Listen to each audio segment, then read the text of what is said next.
you out to this event? This event's about awareness to cancer, so why are you here tonight? Yeah, it's near and dear to my heart. Cancer sucks. Yes, it does. You know, it's like we have to all figure out ways to help each other.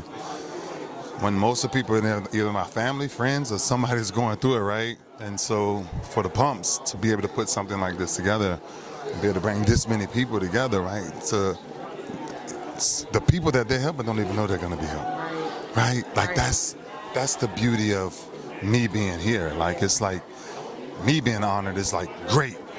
Let me get through that part and let somebody else get blessed, right? But it's like, I mean, I met these guys almost a decade ago, and to come back every year and they do this and fight for people who never has nobody to fight for them. Right. It's a special thing, and so tonight is a special night. Yeah, it is. Absolutely. As an athlete and on a big platform that you have, you are an athlete. Why is philanthropy so important in giving back? I'm gonna tell you why. The truth, because I don't ever want someone to endure what I've had to endure. It's just tough, right? It's tough, and the odds of getting out of that. So what happens is your heart kicks in, right, to say, how can I save someone from going through what I've been through, right? So philanthropy, I think, it's really, it should be the word of serving, right? Because that's what it is. It's like finding someone who cannot help themselves and saying, how do I make that better? Yeah. And it's not my business. Right.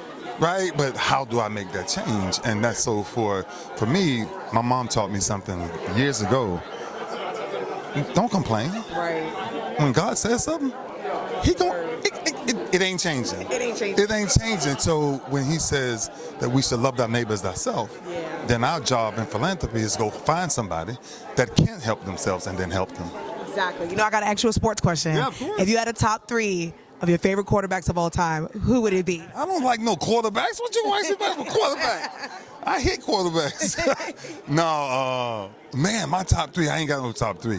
I got a new show coming out because I think people have eras, right? I think everybody has an era, and inside of that era, that's where your greatness lies, I like that. right? But to say all the time, you know, It's hard to pick a goal.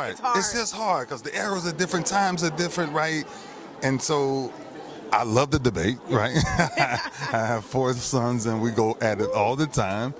But I think it's just hard to. Now, who did I like seeing? Yeah, like one of my favorites, probably Michael Vick. Okay. Like Vick was just different, right? But before Vick, it was like Steve Young, you know, because they was just they're more different. They're just not the pocket part. But then like my favorite growing up was Joe Montana.